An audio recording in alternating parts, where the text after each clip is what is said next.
नमस्कार, मैं हूं प्रेम शंकर सिंह और आप देख रहे हैं मन कही।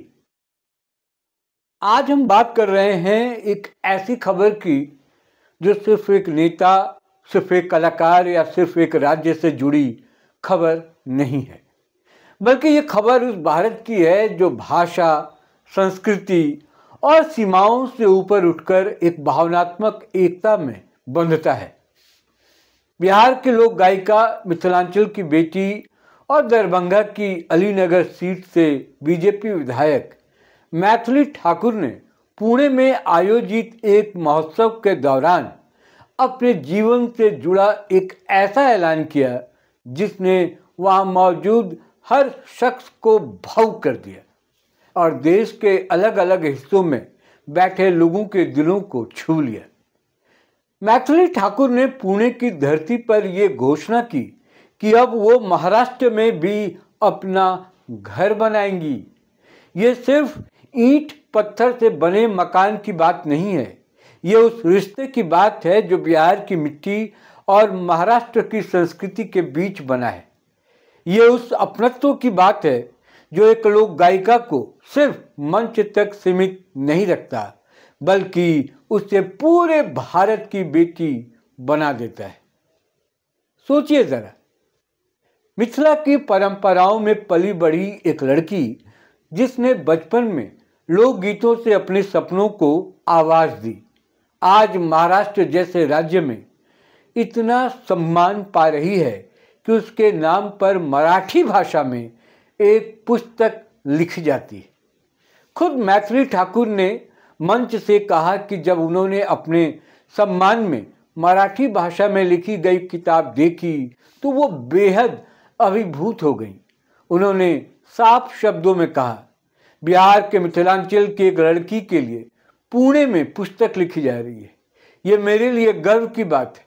दोस्तों, ये सिर्फ एक बयान नहीं है, ये उस भारत की तस्वीर है जहाँ भाषा दीवार नहीं बनती बल्कि पुल बन जाती है, जहाँ मराठी भाषा मैथिली संस्कृति को गले लगाती है, जहाँ पुणे मिथिला को अपनाता है और यही तो असली भारत है।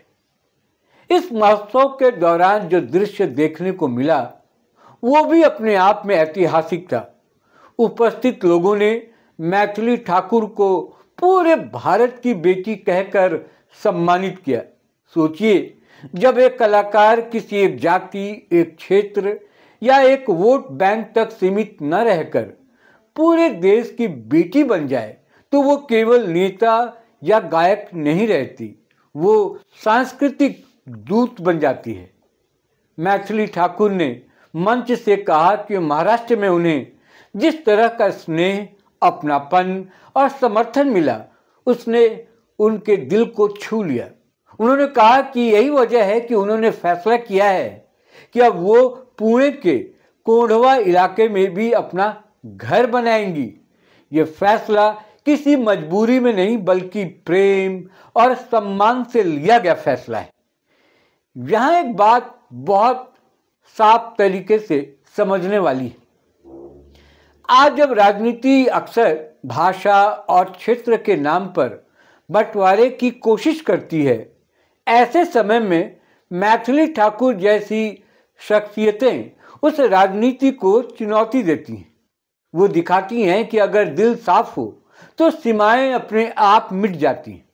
इस यात्रा के दौरान मैथिली ठाकुर ने पुणे के प्रसिद्ध दगड़ू सेठ गणपति के दर्शन भी किए। उन्होंने बताया कि जब वो मिथिला के पारंपरिक पाग और चादर के साथ महाराष्ट्र की पारंपरिक टोपी पहनकर पुणे की धरती पर खड़ी थीं, तो उन्हें ऐसा लगा मानो दो संस्कृतियां नहीं बल्कि एक ही आत्मा एक दूसरे से मिल रही हूं।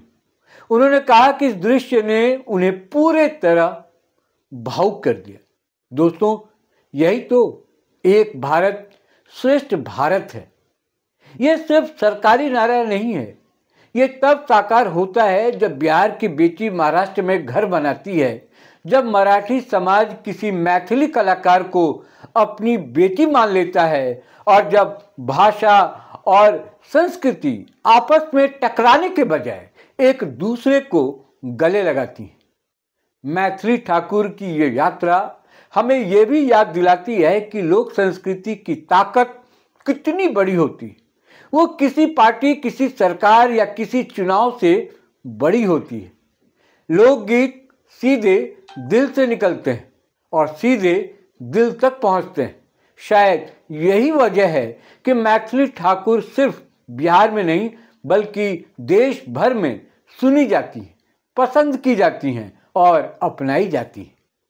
यह भी गौर करने वाली बात है कि मैथिली ठाकुर आज सिर्फ एक लोक गायिका नहीं है, वो एक जनप्रतिनिधि भी है।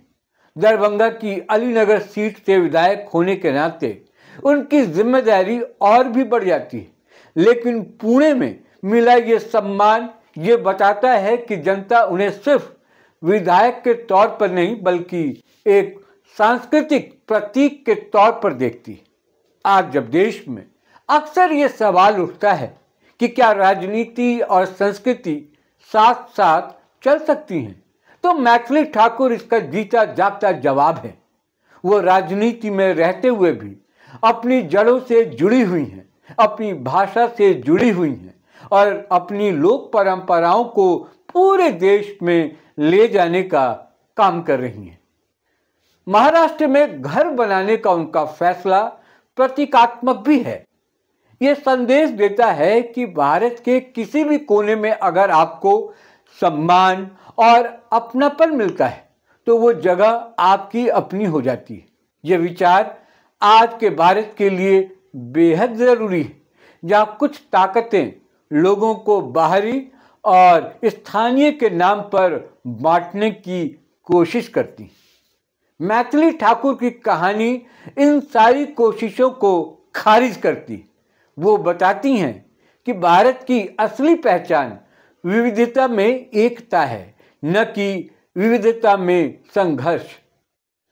पुणे के महोत्सव में मौजूद लोगों का ये कहना कि मैथिली ठाकुर पूरे भारत की बेटी हैं, अपने आप में बहुत बड़ी बात है। ये सम्मान किसी प्रचार से नहीं मिलता, ये सम्मान सालों की साधना, मेहनत और सच्चाई से मिलता है। और शायद यही वजह है कि जब मैथिली ठाकुर मिथिला की बात करती हैं तो उसमें महाराष्ट्र भी अपना चेहरा देखता है। जब वो लोकगीत गाती हैं तो उसमें भाषा की सीमा नहीं होती, सिर्फ भावना होती है। दोस्तों, आज की ये खबर हमें ये सोचने पर मजबूर करती है कि असली राष्ट्रवाद क्या है। क्या राष्ट्रवाद सिर्फ नारों में होता है या फिर वो तब होता है जब एक राज्य दूसरे राज्य की बेटी को अपनाता भी है, जब संस्कृतियां आपस में घुलती मिलती हैं, जब गणपति बप्पा और मिथिला की परंपराएं एक ही तस्वीर में नजर आती हैं। मैथिली ठाकुर ने खुद कहा कि पुणे की धरती पर संस्कृतियों का ये संगम देखकर वो पूरी तरह अभिभूत हैं। उन्होंने इसे एक भारत श्रेष्ठ भारत की भावना का साकार रूप बताया और शायद यही इस पूरी कहानी का सबसे बड़ा सार है।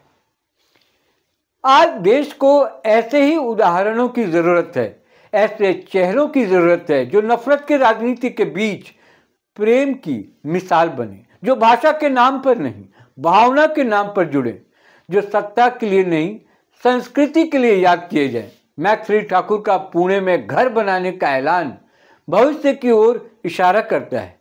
यह बताता है कि भारत का भविष्य टकराव में नहीं बल्कि तालमेल में है। यह बताता है कि बिहार और महाराष्ट्र सिर्फ राज्यों के नाम नहीं हैं बल्कि एक ही राष्ट्र की दो धड़कनें हैं। और अंत में मित्रों, आज अगर हम गर्व से कह सकते हैं कि भारत सच में एक भारत श्रेष्ठ भारत है तो उसके पीछे मैथिली ठाकुर जैसी बेटियों का योगदान है, जो अपने सुरों, अपने संस्कारों और अपने व्यवहार से देश को जोड़ने का काम कर रही हैं। यही भारत है, यही असली भारत है। आज के इस वीडियो में इतना ही। आपको अगर इस वीडियो के बारे में कुछ कहना हो तो कमेंट बॉक्स में जाएं और लिखें, अपनी राय हमें ज़रूर बताएं। जिन लोगों ने मनकही को अभी तक सब्सक्राइब नहीं किया है वो सब्सक्राइब कर लें। फिर किसी और मुद्दे के साथ मुलाकात होगी, तब तक के लिए मुझे दें इजाज़त। नमस्कार।